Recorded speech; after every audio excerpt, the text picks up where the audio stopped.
Welcome back to Ravenwood Rod Shop. We are continuing our series on the 66 Impala you see behind me. We are with the EFI system.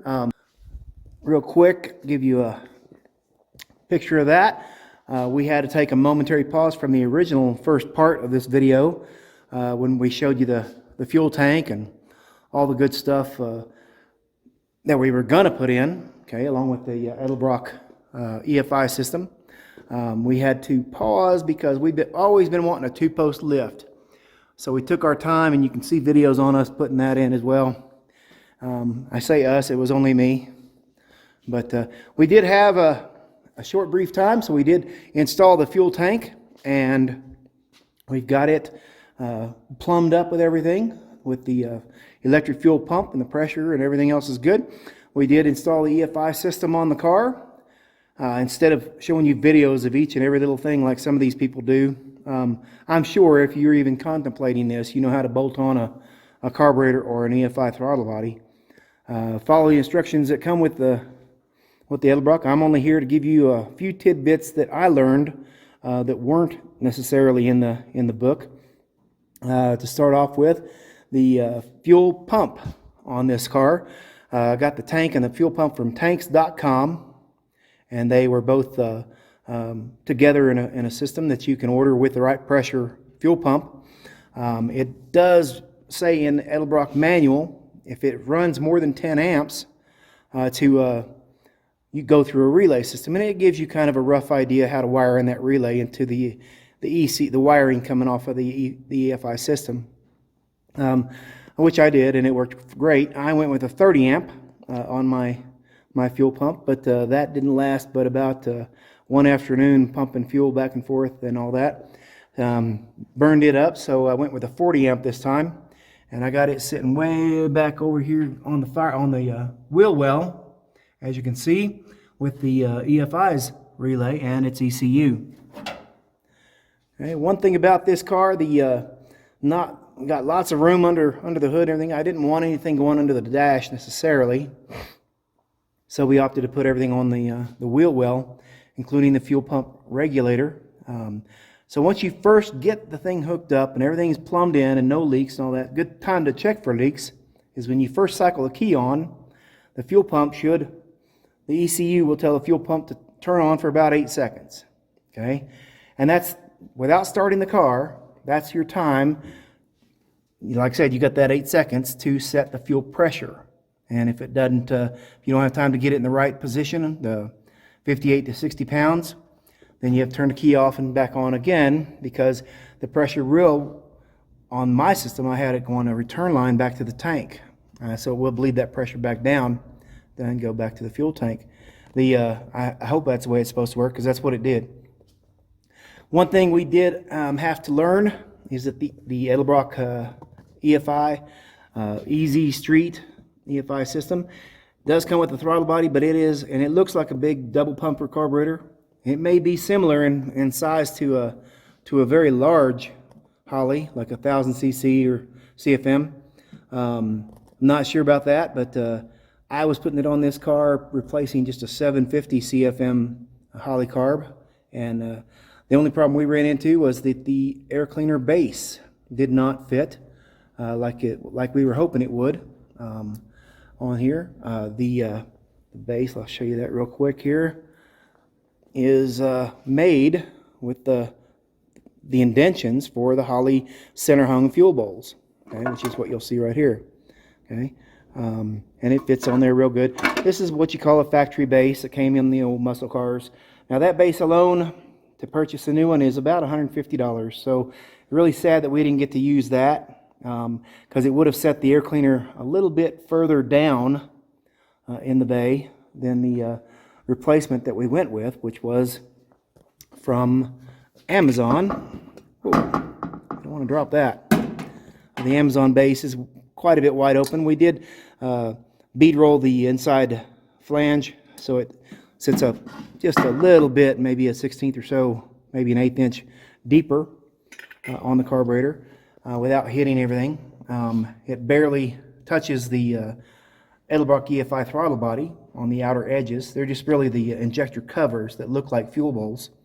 So that was acceptable because hood clearance on this 66 Impala is quite a bit of a problem. I think after everything, my balled up piece of aluminum foil on top of the air cleaner, I might have had a 3/8 of an inch, maybe a 1/4 inch after it was all hood shut and squished down. So it's not much, but it does miss. So, and that's all that counts. So I did like that. So other than that, we got it all hooked up and running the first time down the road. We went around town, and it ran pretty bad. Initially, the idle, it revs up real nice and settles back down just fine. We did have to run up the follower on the idle to about 5, so it would catch the idle when you let off of the gas after revving it up. You can set that catch time with more fuel at a given point, and then that way it won't stall out or die on you when you let off the gas. So we had to run that up. The other thing we had to set was the IAC percentage, the idle air control valve, and you do that on the tablet through the eTuner 4 app software that comes to program the ECU. Now that you set that idle target on the tablet, doesn't really tell you that in the instructions, but when it says target, that's what it means, is on the tablet. And then you go back and adjust this screw here on the side to try to match that, try to get it close to the same. Set it to where it sounds, good and correct as far as what you're expecting the idle to be. In my case, it was around 800 to 850 RPM. I wanted to make sure with this big cam that it would still idle that low, because a lot of the higher race cams have to idle pretty high. We did go with the HEI system on here, the original Chevrolet style.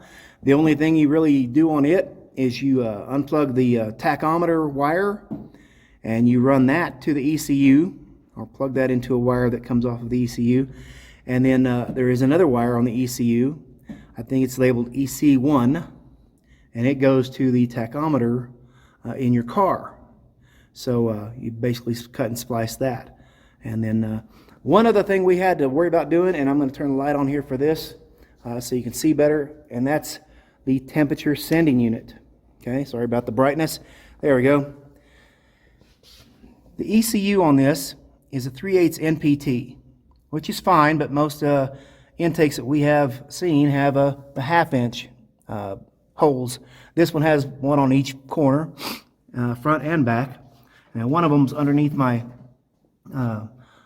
vacuum advance system on there for the timing, so I really can't put anything on that one, otherwise I won't be able to adjust my timing forward or backward. Not a real problem if you're running the E-Flow, whatever it is, Easy Flow 4 distributor from Edelbrock, which is possibly in the future. But the other corner one, we decided to leave it, you can see it back there, with the original Chevrolet idiot light, they call it that, sending unit, and it just basically turns on the light on your dash when your car is overheating.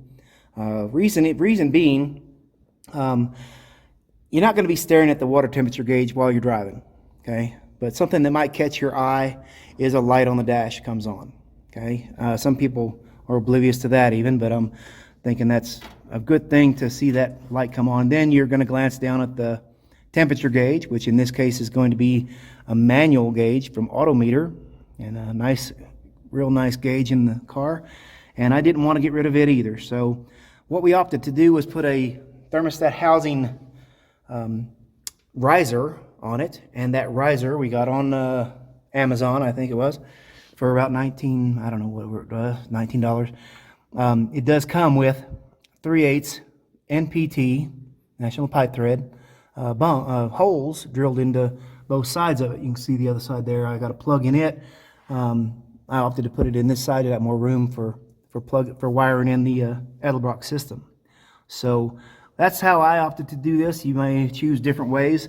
The best way, I got 3 different type sensors for temperature. So the ECU needs its temperature reading, because it doesn't even start self-learning until it hits 160.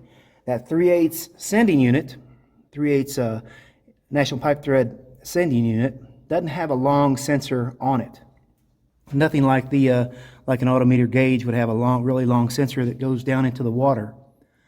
Okay, so because of that, using like this red fitting, this bushing here, if we were to use that sensor on that 3/8 would not even reach down into the water jacket on that intake, and kind of doesn't give you the same kind of readings that the gauge would.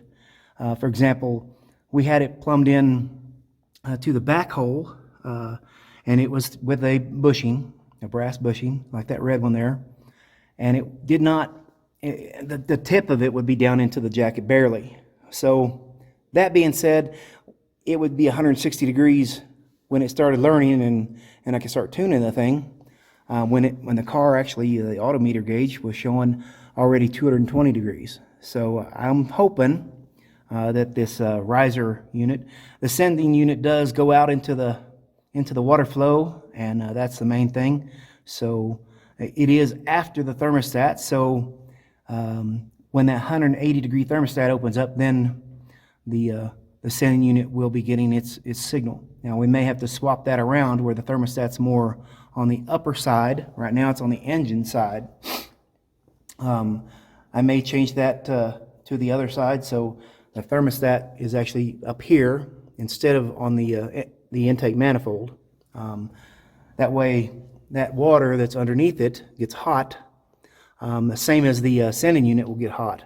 Okay, and that might start registering the warm engine before it hits 180 degrees. So, or at 160 or whatever it's set to read at. So that's in the works too, but we'll be doing that tomorrow.